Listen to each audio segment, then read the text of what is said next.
Good morning, Twitch.tv. Good morning to YouTube as well. And, of course, good morning, Mini Motorways. We will not be going to today's daily challenge in Dubai because, after all, this is our very first episode since the Hong Kong update. There, you can link harbors and hills through precise planning here in Hong Kong, the newest city added to Mini Motorways, which comes with it a brand new building, a brand new type of transportation. Look at this. Look at this down here. Look at this boat. It's a boat. There are boats now. It's more like mini motorways. There are ferries that get you from one landmass to the other. They look like train stations, honestly.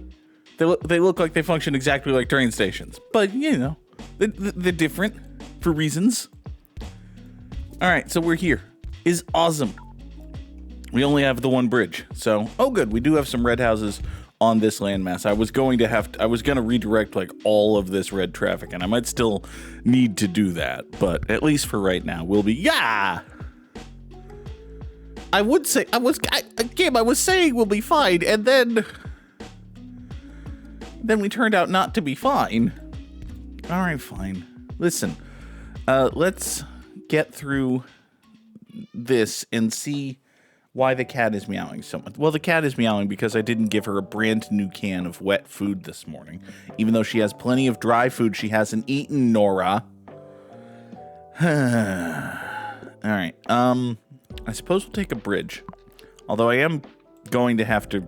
Yeah, I could have used a roundabout and tossed these greens down here and all about that. And no Adobe Acrobat. I do not want to update and restart my computer. I'm busy.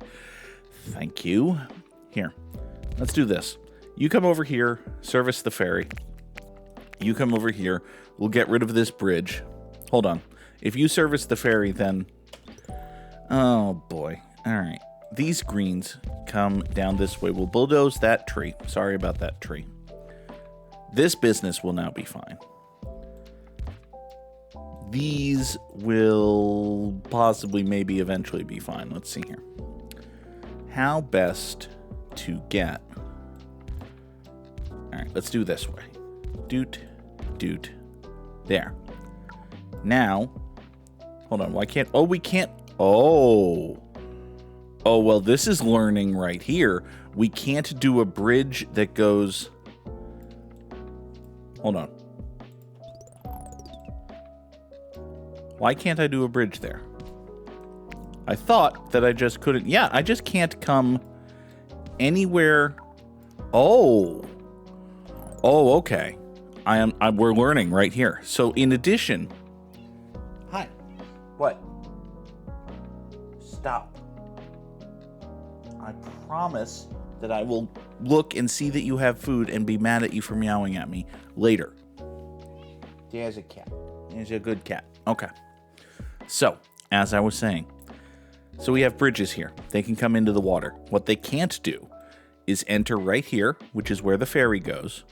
They also can't go across the ferry's path, which is indicated by this dotted line. And while they can get within a square up here, it looks like since the ferry might touch these squares here, you also can't bridge any of these. Like I can take a bridge and draw this way, but I can't go west with it, and I can go south, but I can't go there. I have to go off that way. Okay. Now we've learned all manner of things. Here, you do that. These come over to here. I am just now learning, sports pun, about these ferries. They seem cool. I mean, it's cool. It enables, cities like... It enables cities like Hong Kong, obviously. The first one that comes to mind for a possible future implementation of this is, I don't know, do they do ferries in New Orleans? It seems like that might be a thing. I don't know things about things, but any place where you're crossing, heck, there are You could do like Staten Island. There's a Staten Island ferry. I know that's a thing.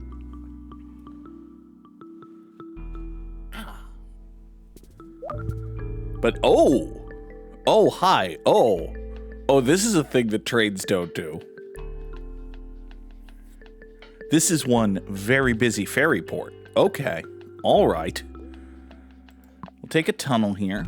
Let's take these 2 reds, run them back down this way. We'll have 5 houses servicing this busy ferry station here. That should be fine. This will all be fine. So yeah, you see the boat comes in here, and because it touches this square and a little bit right there as it's pulling out, it touches this square. Any square that the boat touches at any point, the game is like, nope, you can't put nothing there. Nope, I'm using that. Keep that away. It's mine. Which, honestly, fair. You shouldn't be putting cars where the boats go. That's just generally true. That's why people were very opposed to the concept of bridges. But, eventually they realized it's not quite putting cars where the boats go. It's putting cars near where the boats go, which is still sketchy. Listen, you ever driven over a big, tall bridge over the Hudson River, which I do more often than I'd like to, is sketchy. It's sketchy, but you'll be fine.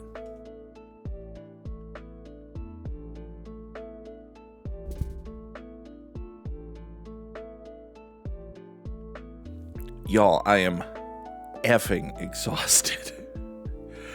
I was on 2 depositions yesterday, and it was scheduled for 2 depots, but listen, typically, and this actually became a point of argument among the attorneys, typically, when you schedule 2 depositions in a day, what you are implying is, hey, we have to depose 2 of these witnesses. Neither of them is super duper critical, or it's like a very small case. This is a big case. So when you're deposing 2 witnesses in a single day on a big case, what you're implying is, listen, these are not the most important dudes. They each have 2, maybe 3 hours worth of shit. Let's just knock them both out in a day. It'll be fine. It'll be a full day's work. And ooh, I like this shade of blue. This is the most this isn't quite cornflower blue. Cornflower blue was lighter than this. Is this royal blue? This is a little bit lighter than royal blue. But this is the most blue-ass blue that I've seen in any map. All right, let's take a bridge, given that we don't have any of those. Say hi there to this business right here, which has gone circular, which is annoying. Given the ferry cutting off essentially the western half of the river here, motorways are going to become very valuable. If I wanted to have these 4 teal-colored houses here service this business, which I totally could, motorway would basically be the way I would need to do that. Huh. All right, hey, you know what? Well, I was gonna do something else, but... Oh, hi there. I think it might be tunnel time. Let's toss you up there. We'll grab these and go this way with stuff. Boop, boop, boop. And uno mas boop. Off you go. 3 of you up there, 3 of you over here. That'll be basically fine. All right, give me another bridge. So where was I going with this? Oh, yes. When you're scheduling 2 depositions in one day, you're basically implying, hey, listen, neither of these is going to take more than 3 hours on the record. It might be a long day, but we'll be fine. The first one took 4.5 hours on the record. And then they were talking about the scheduling, and they were like, the next guy's longer. So, yeah, people were not happy. And by people, I mean everyone, including me. I was not happy. I kept my professionalism and was like, just shut up and do your job about stuff. But I was not happy. I was tired. And it was a weird thing where I've got to do stuff with exhibits, which I couldn't do because FedEx closed. So now pretty much as soon as we're done with this, I got to go work on yesterday's job before I get busy for today's job. My life, friends. It's very hard. All right. Let's see here. What are we doing?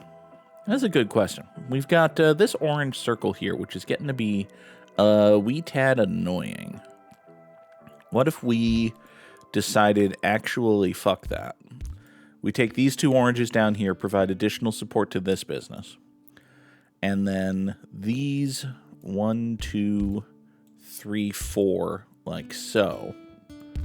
What if they become the source or the support material for motorway number 1? And then these two reds. Why have I eliminated these two reds from doing anything? I don't remember why I did that. That was probably a poor choice on my part. Hey, teal business up here gives something for, well, I would say it gives something for these teals to do, and I suppose they could do something, but we've also got new teals brought in specifically for that purpose. So I've already got a motorway. I don't know how. I mean, tunnels are very important. This is a big hunk of rock right here. Like, if we get a business that spawns right here, I'm going to lament my lack of tunnels, but at the same time. Let's see here. This teal business here is starting to get real angry about stuff, and I totally understand that. We need to fix that now-ishly, actually. All right, here. Here's what we're going to do. First of all, we're going to totally wreck this road in this manner. We're going to dedicate these two red houses to this red business, and that's going to be A-okay. And then, as you may have surmised, given that it's the only possible thing we could be doing, we're going to take these 5 teals up here, draw motorway number 2, straight shot it down there. And high. Well, now I feel much better about having gotten rid of this road, because having peeled off that road, we can just do this. And that'll basically be okay. Toss another blue here to replace the blues that I've stolen going that way. You just went circular, but you already have 5 houses supporting you, so I think you're basically fine. This orange can loop around, come down here, support this business. We've got blues coming in here. So yeah, this is a little bigger and more involved than your typical train station, but it does follow the same basic logic. Let's take another motorway. Motorway's always more useful than bridges. Let's, probably not actually erase that road. That was a mistake. And we'll connect this orange house, and actually we'll take a second orange house. There we go. If this goes circular, we may need to reassess some stuff, but we've got all of these oranges up here, so things might actually be okay. Generally speaking, I think doot. This is looking okay.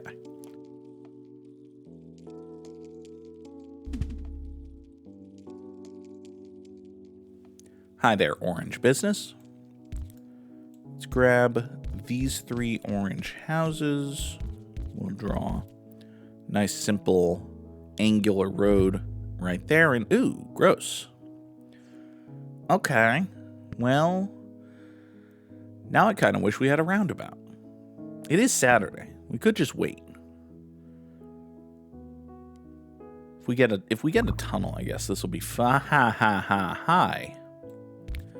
I don't love that, but what we can do is just extend the blue road. This would be a decent place for a PCTL, actually. Hold on. What if we, PC to TL right there. Okay. That's, well, it doesn't solve the key issue. The key issue is we got to get these white houses up this way. And I think the way we're going to do that is by terrible intersection. This terrible intersection right there desperately wants to be a roundabout and isn't. But, we don't have a tunnel. And this is a bad place to motorway, so I think we're just going to have to do this. And this, I think putting a traffic light here, would a traffic light here speed anything up? Oh, we literally can't. I've drawn it right on the intersection of, okay. I could have drawn it such that, like, it intersected right at one of these on a square. I did not do that. I put it here so that it intersected on a point, which means you literally cannot put a traffic light there. Oops. It's fine. This is going to be fine. Unless, of course, it's not fine. Like the Dodgers signing Edwin Diaz. That's fine. Unless it's not fine. Because, Edwin Diaz is very good and likely to remain very good. And listen, I understand that Edwin Diaz is not the very best relief pitcher in the history of baseball or nothing. He has, in fact, been quite volatile over, his entire career. The Mets gave 57 innings of relief to Ryan Stanek last year, and I think it's a safe bet to suggest that Edwin Diaz will be better than Ryan Stanek for most of, if not all of, the next 3 years of his career. So, it's great that the Mets have Devin Williams. He's also very good. There's nothing is entirely possible. There's like at least a 40% chance that Devin Williams is better than Edwin Diaz next year. They're both very good. The thing is, and this may be revelatory to some people, good baseball teams have more than one good relief pitcher. And the reaction to that, when it's brought up, has been something along the lines of, Christian Scott will be a great relief pitcher. Jonathan's going to be just as good as Edwin Diaz if he doesn't become an ace starting pitcher. And like, my guys, I understand that, yes, a lot of times your very best relief pitchers are quote-unquote failed starting pitchers.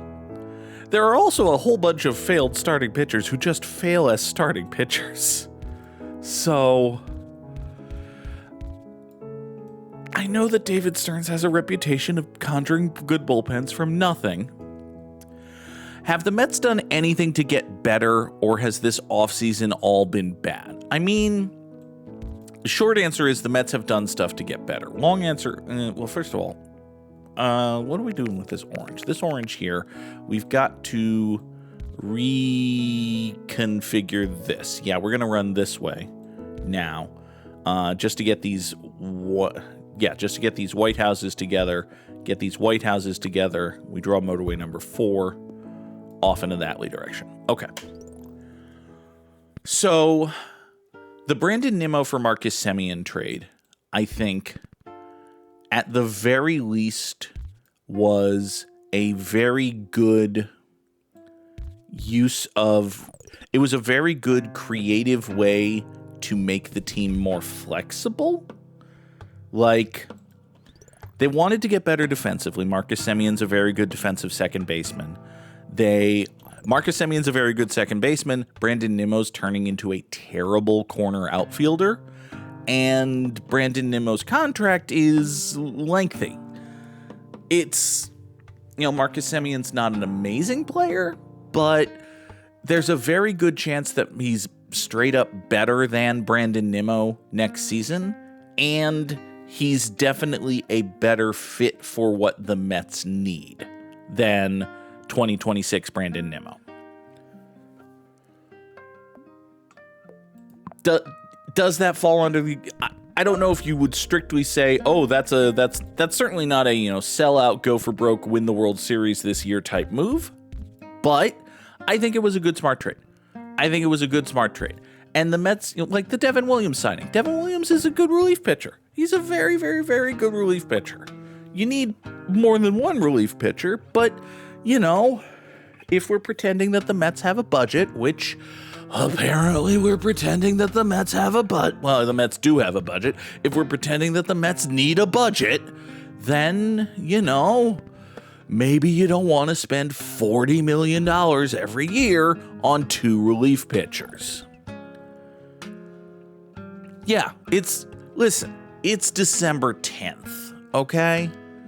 Kyle Tucker's still a free agent. Michael King's still a free agent.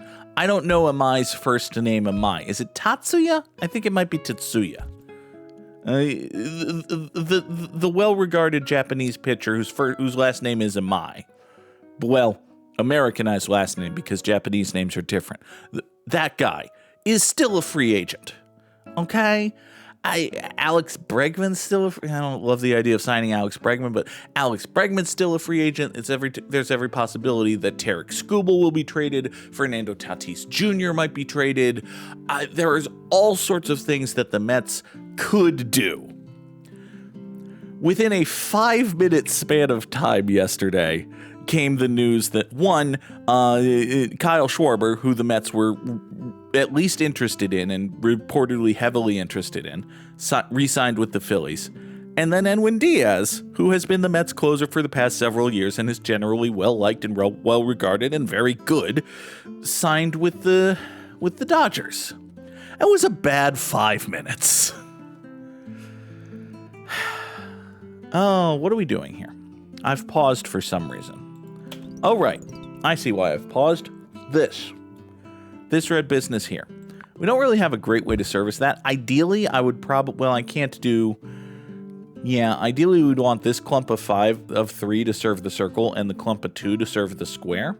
But we don't really have the motorways to facilitate that right now. So we'll just do this.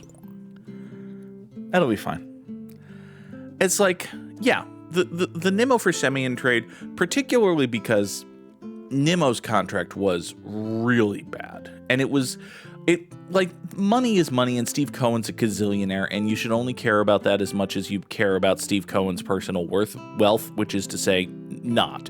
You should not care about that. It has 5 years left on it. And Brandon Nimmo is... 3 years ago when he signed that contract, he was a very good player, and you hoped that he would remain so. And nope. Turns out he went from being an at least fine and probably good center fielder to an oh my god bad corner outfielder in about 3 years. And that's a thing that happens sometimes, particularly when players develop plantar fasciitis, which is a thing that Brandon Nimmo has. So, yeah, I think it was a very good move turning that into Marcus Semien, who is still a good and fine baseball player. I don't love losing Edwin Diaz. I understand it. I'm totally fine losing Pete Alonso. I would be annoyed with the Mets if they brought Pete back on any contract, even though this offseason does look like it's playing out exactly like last offseason did. And last offseason, we waited until late January or February, and then nobody wanted to give Pete the big, long contract he wanted, and the Mets were like, all right, well, listen, dude, we'll give you an incentive-laden short-term deal that's probably going to be 1 year, and then you do this free agent dance again. Yeah, it's a frustrating reality in which to evaluate teams' baseball decisions. At the same time, it's the reality. You do have to evaluate things within the context in which they exist. And in the context in which they exist, Brandon Nimmo is probably not going to be a major league quality baseball player in 5 years. So having him under contract for 5 years is bad. I understand that. But when it initially came out that Diaz signed with the Dodgers for 3 years and $69 million, my immediate reaction was, why the fuck didn't the Mets match that? And it turns out the Mets did match that. They offered him 3 and 66 with a bunch of incentives or something, and there was room to go up. And he just said, no, I'd rather go play for the Dodgers. And listen, fair. For me, personally, all things being equal, if I had a choice between staying where I am in frigid New England, where it is presently right at this very moment 30 degrees outside, and that represents a heat wave,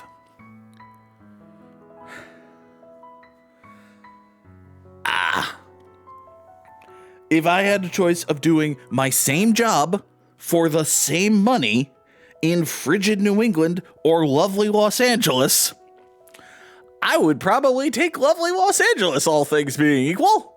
I think that's a reasonable choice to make. And I understand why the Mets didn't want to give a 4 or 5 year contract to any relief pitcher, let alone Edwin Diaz.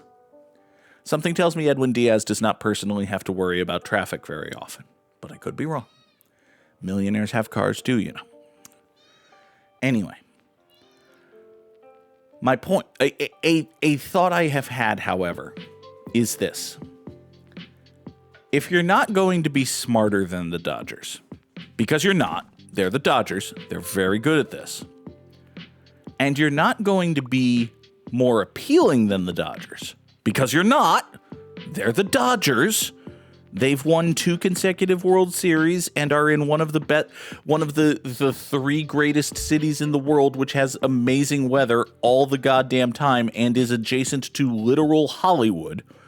Not to mention having a bunch of generally well-regarded cool dudes, including literally the greatest baseball player to ever live in their prime on their roster right now. So if you're not going to be smarter than the Dodgers, and you're not going to be more appealing than the Dodgers, and you won't outspend the Dodgers because, again, smart, but if you can't be smarter and you can't be more appealing and you won't spend more money, how do you beat the Dodgers? Exactly. That's a question. That's a question a lot of teams have.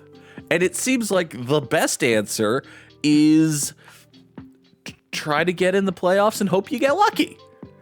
Which, you know, sure is one of many potential answers to the question. Yep. All right, these blues over here are dying.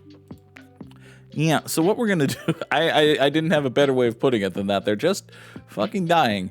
So what we're going to do is we're going to draw a road that connects these 5 blue houses all together up here. And then up here, we're going to take motorway number 6 and draw it down that way. And these 5 houses will now be solely dedicated to the love, care, maintenance, and support of this business, which means that these 5 houses, you remember these 5 houses way down here, been pulling double duty for a minute? Well, now they're not going to be doing that no more. Instead, they're going to be pulling single duty, servicing this business. Everybody go. Now listen, the Dodgers are not going to win the World Series every year forever. Things happen. The Dodgers had not won the World Series until, well, they won it in 2020. Does 2020 count? I mean, the playoffs were the playoffs once they got into the playoffs, but in order to get there, there was like bullshit. So listen, they won it in 2020, but they didn't win it in 2021 or 22 or 23. And if you had to bet, they're probably not going to win it in 26. You know, they're the single most likely team to do it, but you would certainly take the field over them, if that makes sense.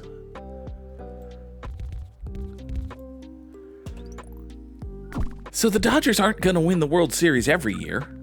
And if you keep building good, smart baseball teams, you probably will eventually build a very good, very smart baseball team. And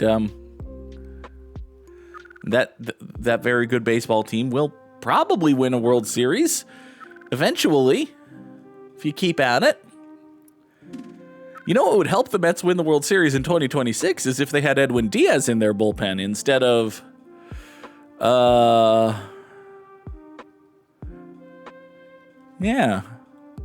Now listen, they don't have literally Ryan Stanek in their 2026 bullpen.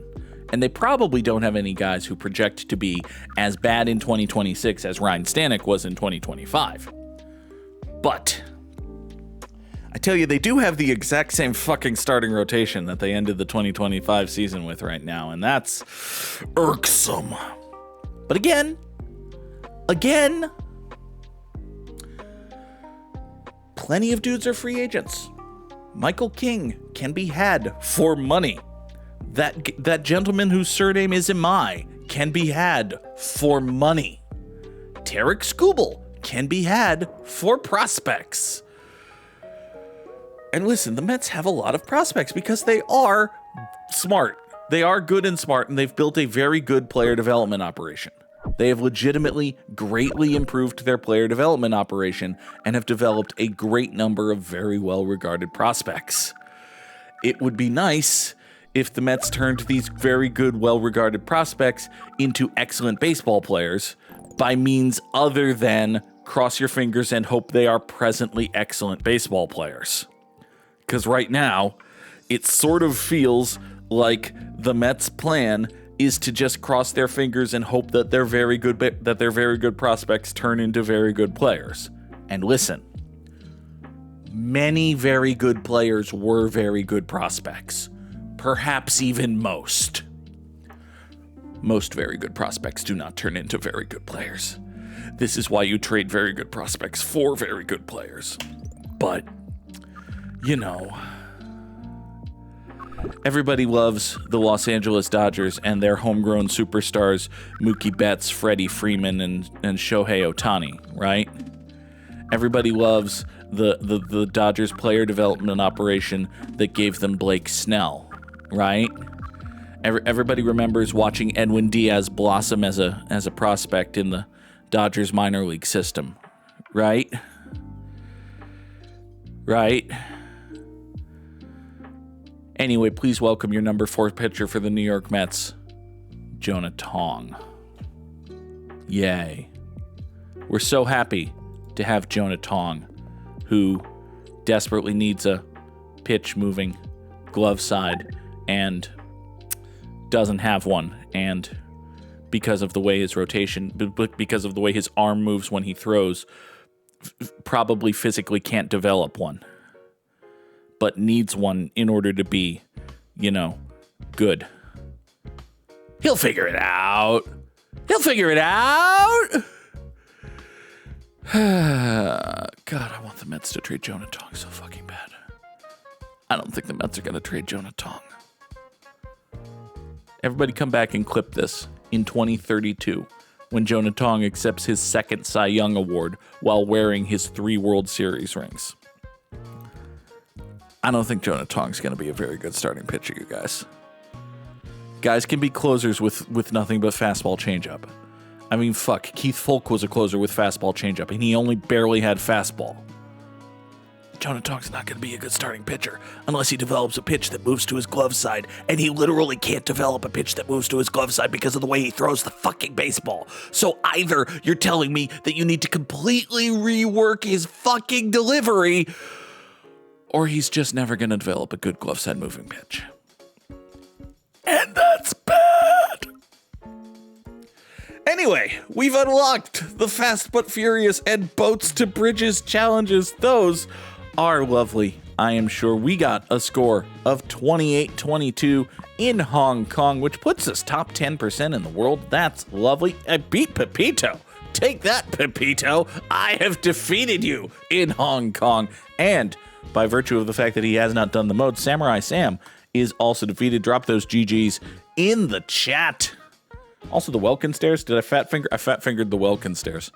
That's all right. Fat fingering the Welkin is a very specific thing that Alicia does, which we don't need to get anywhere near any further than that.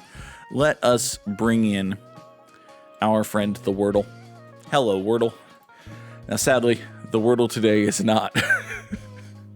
All right, the Wordle today is Doink. Doink is not on the... Really? Okay. The Wordle today is Boink. Doink is not on the word list. Awful. Awful Wordle. The Wordle may be awful. It's not, but... Well, it is, but... All right. Could it be chair? No, there's no I. Could it be cheap? It could totally be cheap. Difficult to say about a team that signed literally Juan Soto, but, well...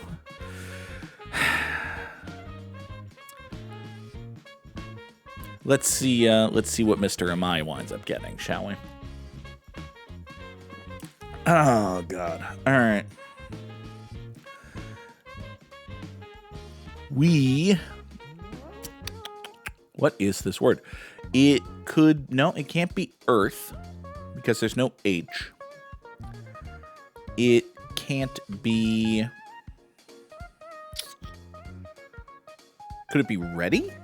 It could be ready, couldn't it? Nothing saying it's not. It's not ready, but we do know where the A goes. That's very barely something. It could be stare.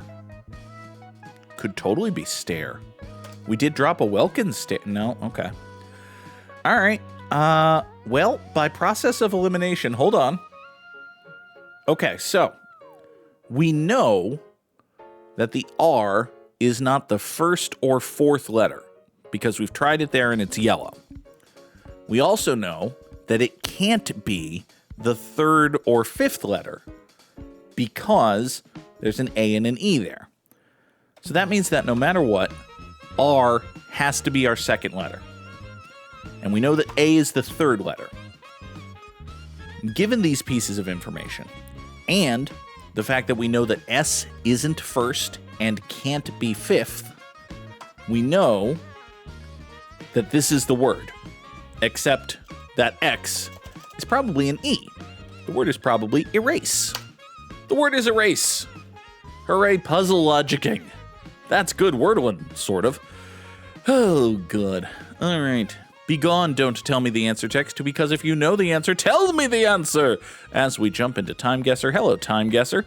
You're a fella on a streetcar in San Francisco. We can see you right there. Your name is Scranton. All right. Hi there, Mr. Scranton. Who the fuck are you that you're running for president? Oh, specifically. Scranton. Oh, hi, Will Scranton. Who the fuck is Will Scranton? But apparently you're going to be the president come 1965 on account of the 1964 election. I don't think that's true, Bill. Buddy, I don't, well, yeah, no, how'd that work out for you, friend? Okay, so, just based on signage and posterage and such, we know that this is San Francisco 1964, right? Well, they're suggesting that he will win in 1964. It doesn't mean that he got the nomination or nothing, because I don't remember. Who the fuck are you? Who would you have run against in 64? Kennedy was shot in 63, wasn't he? Which means it's you versus Lyndon Baines Johnson? I mean, dude, LBJ was not a good fella, but... all right, fine. We're in San Francisco, California, which is over here. Where in San Francisco? Wonderful question. Don't know. Here, we're at the corner of Van Ness and Market. That seems important. We're at the corner of Van Ness and Market. It is San Francisco. I'm tempted to say 19 don't move the thing, but we'll try 64. It is indeed 1964, and we were a mile or so up the road that way. Okay. Oh, you're the governor of Pennsylvania. I see. You lost. Well, good job, Bill. Hey, you were the governor of Pennsylvania. There's a higher political office than I'll ever achieve, I'll tell you that much. Quote this in 2030 when I'm presenting Joe Tog with his second Cy Young Award, having been named Commissioner of Baseball despite also being Governor of Massachusetts. Listen, I'd take... Those both seem like difficult gigs, but I'd take them. If somebody wanted to hand them to me, I would get... Dude, here's a thought experiment for you. Which would I get fired from first? And by fired, we mean either literally fired or impeached or shot or something. It's probably Commissioner of Baseball, because I'd try to treat it like an actual, like, impartial overseer who tells the owners to shut the fuck up about stuff instead of what the role is, which is owner lackey.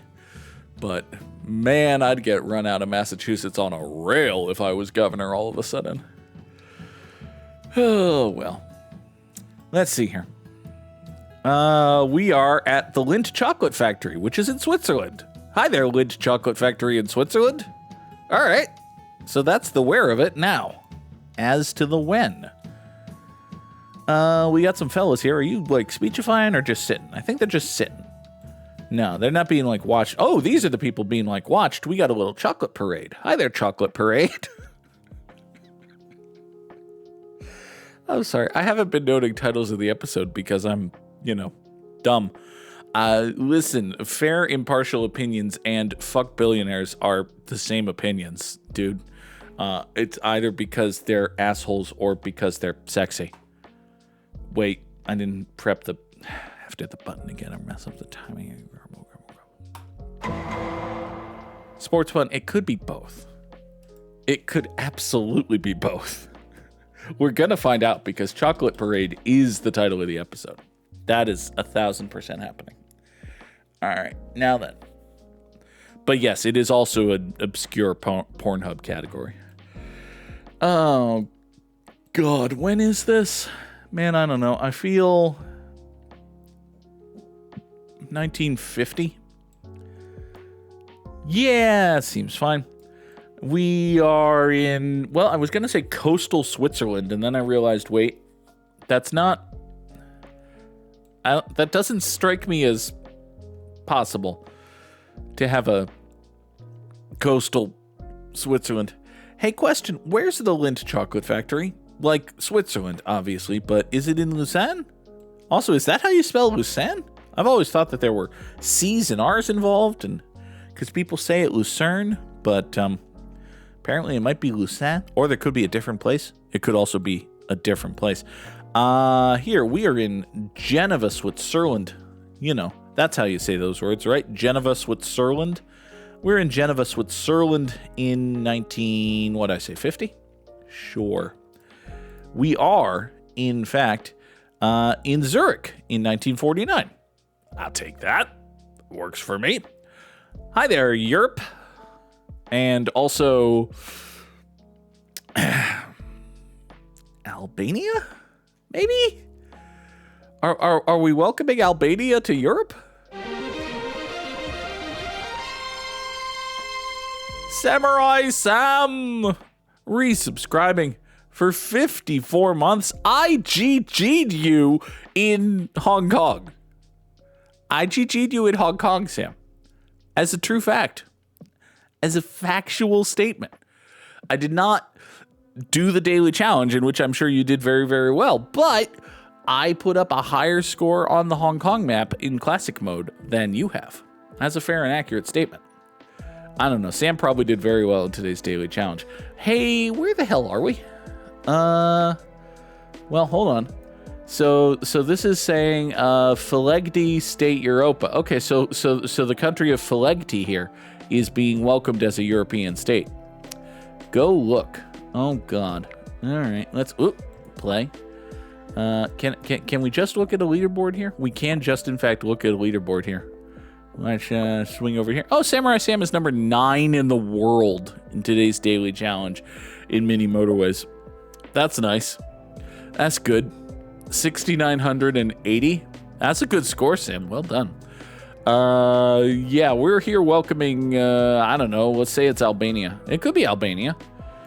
So, we're in, presumably Albania. Although, hold on. That's also, well, that might be nothing or that might be Italian. It's a good, fair question. But this is very modern phonage we got going on here. I think I might literally have that phone, in fact. So, when did Albania get into the European Union? Also, is this Albania? But, I don't know, man. Let's, also, where's Albania? I keep saying Albania, not knowing exactly where. Oh, hey, Albania. I found it. Sportsman says it's relaxing to know you're not good at games. Don't even feel bad trying to fight it. But then you realize, oh God, you've just turned yourself into Brian Charrington. Is it Brian? Ben Charrington. God. Can't believe I forgot the first name of a dude I hate. Turned yourself into Ben Charrington there for a second, Sports Fun. All right, so we're in Tirana, which is the biggest dot in Albania. Man, if I was a person who recognized flags, I would know that this probably isn't Albania. Hey, listen. The Pirates apparently had a longer-term offer out to Kyle Schwarber than the Mets did. Now, the Mets were offering the exact same money, so And the Pirates signed Gregory Soto. He's fine, probably. Yeah. Anyway, this is the biggest dot in Albania in 2024. Yeah, the Pirates are trying out their "We Tried" flags, which is weird. Also, this is totally not Albania. It's Moldova. And listen, if I was a person who recognized flags, I probably would have known that, but I'm not. So, oh well. Next, we have some chopped beer. Cool. I think I have a hint as to where we might be. I don't know, friends. Friends, do you think we might be... Maybe we're in Mexico. All right, so we have at least an idea as to where we are. Now, let's focus on the win of it all. These appear to be some 70s-ass vehicles. Oh, look! Mexico! Let's see here. Oh, and you can get sugar. That's cool. Hold on. You have a sugar bus? Wait. The sugar bus is also an obscure Pornhub title, right? Wait, that's not even obscure. That's just the thing they do. That's their main marketing. Okay. All right. Oh, it's a good, fun show, and I enjoy doing it. Oh, you can get Gaia Quill, which, boy, that does not sound like tasty medicine. Oh, I'm trying to see if, wait, I think I may have just found something. Hold on. 1970, does that say 5? I think that says 5. All right, so we're in Ecuador in 1975. Ecuador's like northern South America, right? Nope. Ecuador's like Central America, right? Nope. Northern South America, sort of. There we go. All right, so we're in Quito on account of it being the biggest dot. We're in Quito, Ecuador in 1975. Seems reasonable. Doot. It was, in fact, Santo Domingo, Ecuador in 1974. Okay. Next. Round 5. Sam, what did you get? Like 39 and change?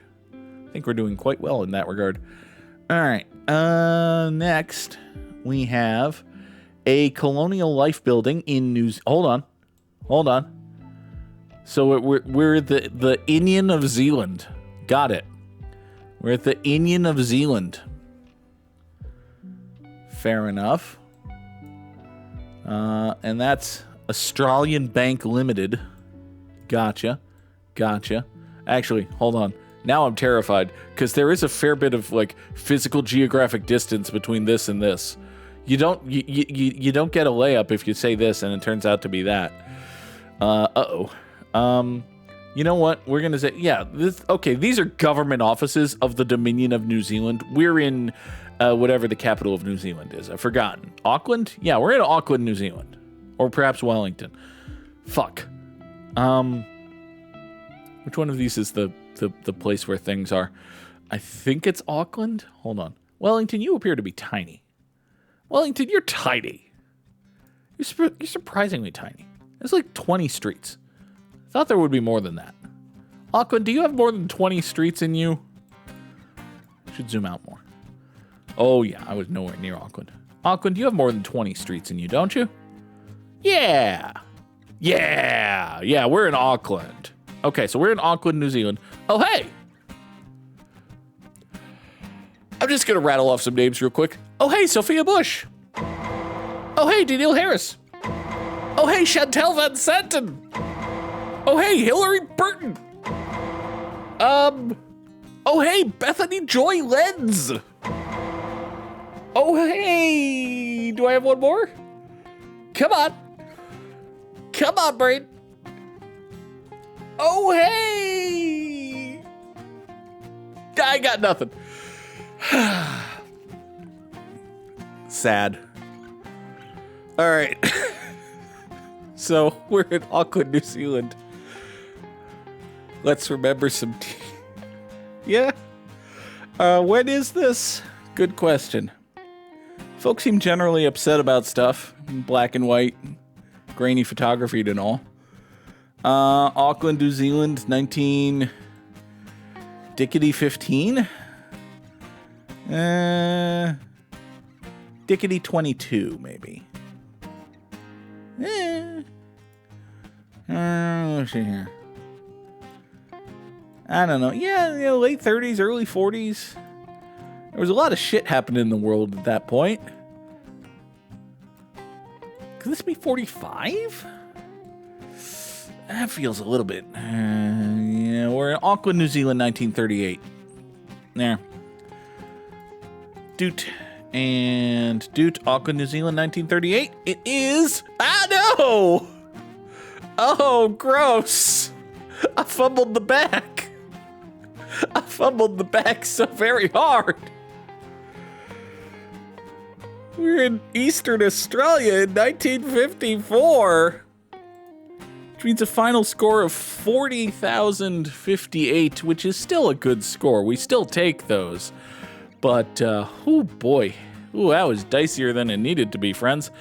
For today's Immaculate Grid, we need Tigers and A's and White Sox and Royals and dudes what hit 10 dingers in a season. This is a column begging for deep cuts. And dudes what won 10 games. Oh, Lord. A Detroit Tiger who hit 10 home runs in a season is Dimitri Young. That's a fair and accurate statement. An Oakland Athletic who hit 10 home runs. Ow! Just banged my knuckle on something. An Oakland Athletic who hit 10 home runs in a season is Coco Crisp played a full season with the A's, didn't he? I think so. He was pretty washed. I don't know. I don't know if I trust ultra-washed Coco Crisp to have hit 10 homers in a season. It's asking not nothing to hit 10 homers in a season. He probably did, but, a bunch of guys probably did. An Oakland A who hit 10 homers in a season is Jed Lowry. There you go. That's a bit safer. A dude who played for the Chicago White Sox and hit 10 homers in a season is, hey Goog, you have the name Tom Brunansky in your head. Was he a White Sox player or a Red Sox player? It's a good question. Do we want to chance that? Probably not. Probably don't. Probably want to say something different. There you go. Danny Tartabull may not have ever played for the White Sox, actually. It's a bad pull. A dude who played for the White Sox and hit 10 homers in a season is Ozzie Guillen. What?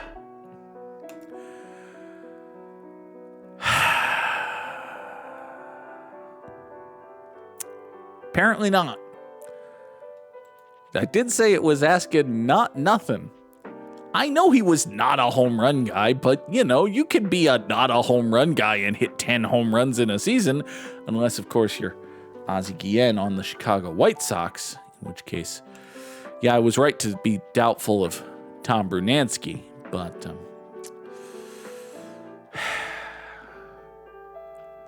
dude who played for the Chicago White Sox and hit 10 home runs in a season. Probably not Joey Cora. Joey Cora was also very much not a home run guy.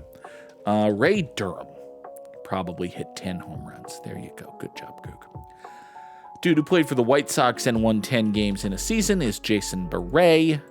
Dude who played for the A's and won 10 games in a season is... These are not deep cuts. I don't trust these numbers, by the way. Okay, you want to say Dimitri Young's a deep cut? Fine. 0.6%? I don't trust these. I don't trust these at all. A dude who played for the A's and won 10 games in a season is Catfish Hunter, probably. That seems reasonable. Dude who played for the Tigers and won him 10 games in a season is David Price have a full year there? I don't think maybe. He got traded. I know there are lots of dudes, but a great Hall of Famer did in fact win 10. Well, he was like a relief pitcher a lot of the time, wasn't he? I think so. I might be conflating him with Raleigh Fingers, who probably also fits the square, for that matter. Dude who played for the Tigers and won 10 games in a season is, who's that Red Sox guy? Anibal Sanchez. Anibal Sanchez is a dude who played for the Tigers, won 10 games in a season, went to the World Series, did not win it because Cardinals. Oh, well. A dude who played for the White Sox and the Royals is probably several dudes. Let's name some Kansas City Royals real quick. Mike Sweeney was a Royal and might have been an A. Oh, Matt Stairs. Matt Stairs was an A and a Royal. There you go. That is a flubbed-ass failure of an immaculate grid. Sad. Dude who played for the White Sox and Royals is Bo Jackson. Dude who played... Oh, that was a different year that Anibal Sanchez went to the World Series with the Tigers and didn't win it. That was 2012. I thought it was 2006, but no, 2006 is a little early. Okay. Anyway, folks, that is going to do it for us here today on Good Morning Mini Motorways, and it is worth noting, as I hurriedly try to bring up the correct schedule graphic, that from this point forward, the rest of this week looks pretty good. We will be back, hopefully, fingers crossedly, tomorrow morning, 7 o'clock Eastern for Good Morning Mini Motorways, tomorrow evening for Hades 2, and while there will not be a Gimmimimim on Friday, I do intend to do a Make Good stream of Cyberpunk 2077. Let's see if that all actually happens. It'll hopefully happen. We'll find out together as friends. Thank you all so very much for watching. Have a wonderful day. And this is the Luma Wipe Go to the end screen button. Bye.